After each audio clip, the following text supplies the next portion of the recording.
Hello, hello. Happy Wednesday. Today we're talking about triggers. I had a great conversation with a friend of mine the other day and I was like, this is a good one. This is a really good one. So we're talking about triggers and how they're kind of, even the term or it's misused, or what would I say, maybe a bit distorted. The understanding of it is a little bit distorted or something. When people will often say, that they were triggered, and when they say that, it's they kind of go into the story about how they're the victim and the other person did something to them that made them feel a certain way. And I would see triggers a bit differently. I would see triggers as an opportunity to check in with yourself, to see either, just check in, is this, if I'm triggered by this person, is this just a conflict of values going on here, that we just have different values? Or is it that there's something alive within me that I haven't dealt with that is being mirrored back in this person?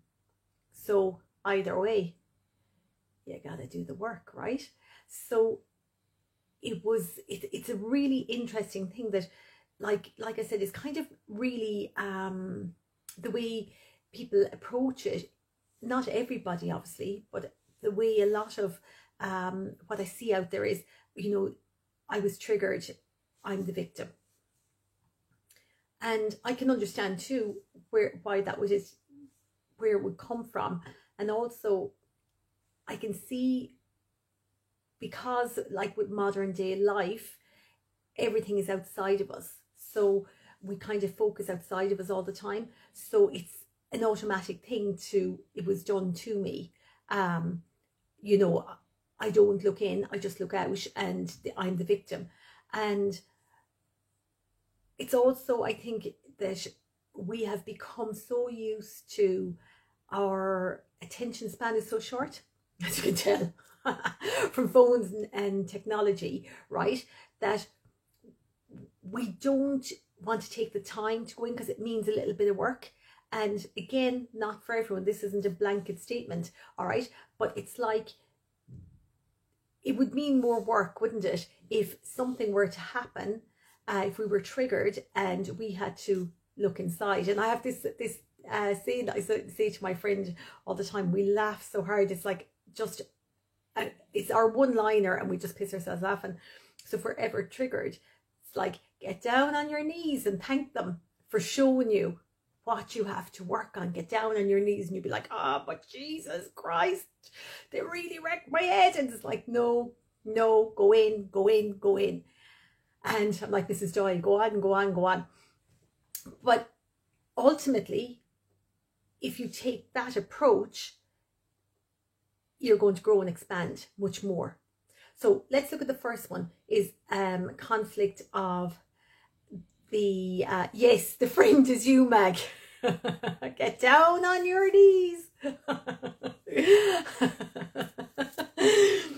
But where was it? You're always doing this to me now. I can't remember where I am.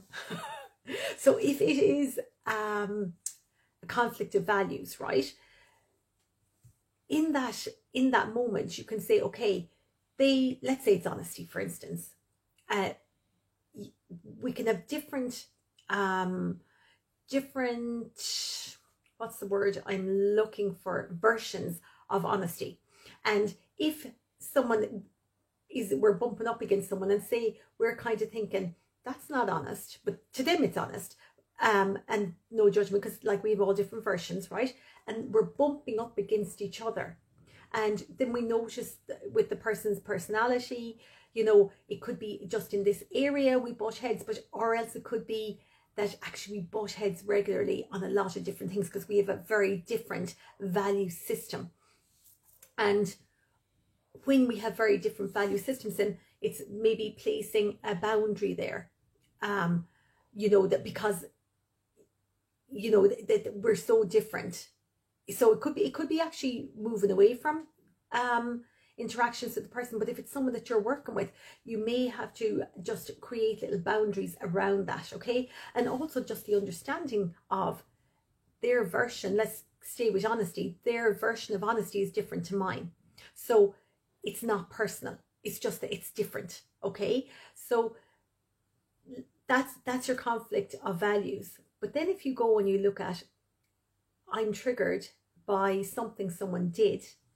Sorry, now I'm getting a little bit warm. It's the old flushes. I'm triggered by something someone did or said.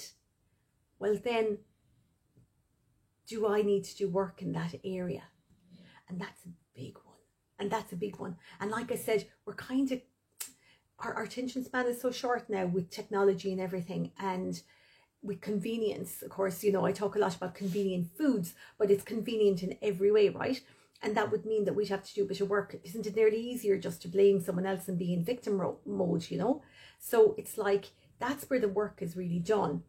And when we drop down and we kind of go, actually, yeah, you know, that person, let's say for instance, that person was rude to me, and I'm or talks over me. Say for instance, that's actually a really good one. Let's say that the person talks over you and you're really triggered by it, and you're kind of like, oh, and then you start looking at yourself and you're like, do I do that sometimes? Or do I feel, are they showing me that I feel insignificant? I believe that I'm not good enough, therefore people, so there could be many little different things that it'll be showing you. So it could be, oh shoot, I do that too. I actually do that myself. So I look at myself, or like I said, I'm not good enough. So of course they talk over me. So that's a belief that I have to work on, right? And maybe in the other case, maybe I need to listen more, you know, and give my full attention when someone's talking to me. So there's lots of different versions, but I just think it's worth pointing out, because when I just hear it so often, it's like I'm triggered, but it's the usual thing, and the finger is pointing, it's you, but there's three fingers pointing back at you, at yourself. So, you know, it's a good thing to remember. And it was just a great conversation. We were really looking at kind of where it came out of was, you know, if someone is very negative, for instance, and it was a joke about, you know, don't be bringing your mood to my door, or, you know, I'll be firing you off. But there is also times when somebody is very negative and very hard to be around. And again, a boundary. And I've had that in my life, and I've been that person. I remember years ago, when I was going through a really, really, really tough time, and I was quite depressed and very anxious.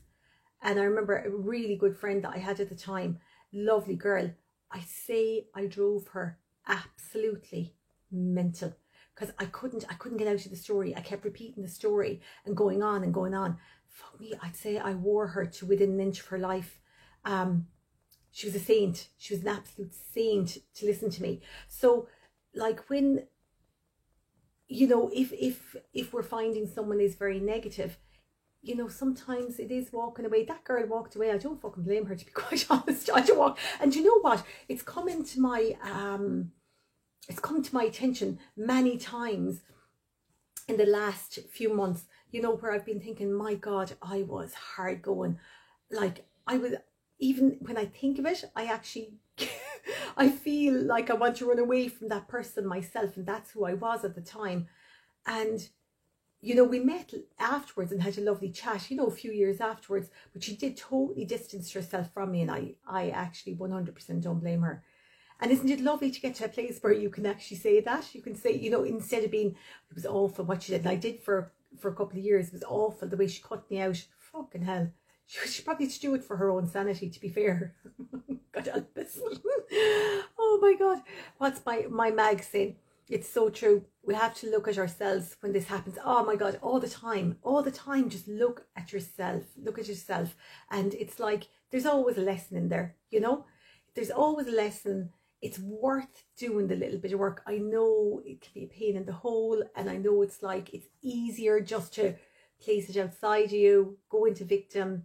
And of course we get high on that feeling of the injustice being done to us, you know, even though we don't think we do. We get so addicted to those hormones where, you know, we're being really righteous and you know. So yeah, it's interesting. I even wrote a couple of notes here actually just to keep me on track. Is there anything I want to say? Anything else I want to say?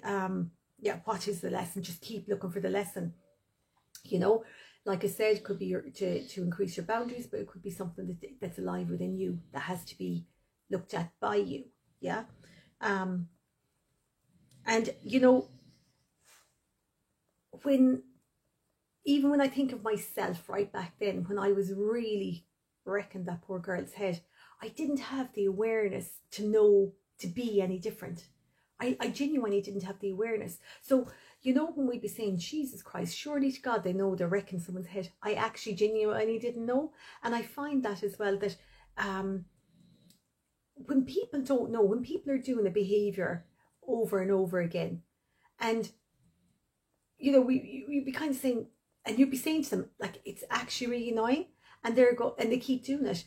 And actually it was Mag that said this to me, and I was like, I remember thinking, like, but surely to God, like, they know, I've told them or whatever. And she go, but they don't have the actual awareness to process what you're saying, if that makes sense.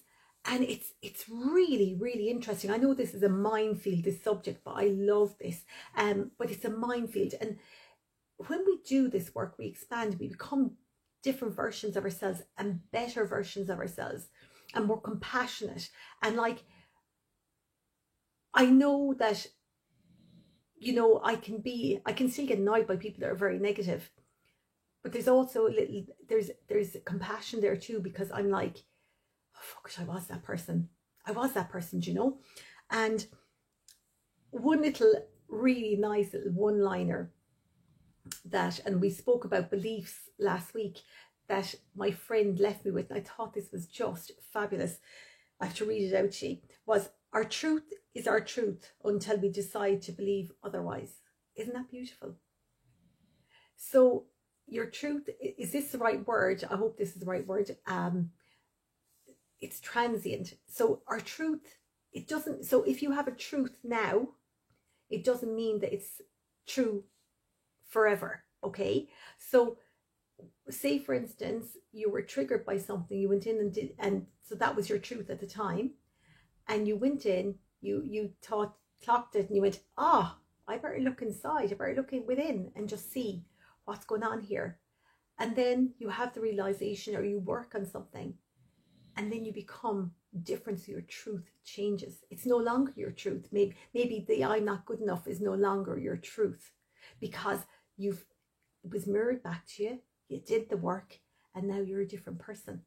So your truth is your truth until you decide differently. Love it. Yeah, or otherwise. Yeah. Anyway, that is my call for today. I hope this helps. Helps you, because I just think that understanding ourselves is phenomenal. Observing ourselves is phenomenal. I am going to, in May, I'm going to see Joe Dispenza in May, who does a lot of work around this. And before you do the weekend retreat, you have to do an intensive, progressive little online workshop with him. And all I can tell you is my fuses are being blown, and I'm only doing it a week, and my fuses are blown with the information and the awareness that's coming from it. So we're always, always, always expanding. I think I will be doing this as I'm skipping into the grave. I'll be doing this. I love it. I just absolutely love it. So have a great rest of the week and a lovely weekend. And I will talk to you all next Wednesday. Take care. Ciao.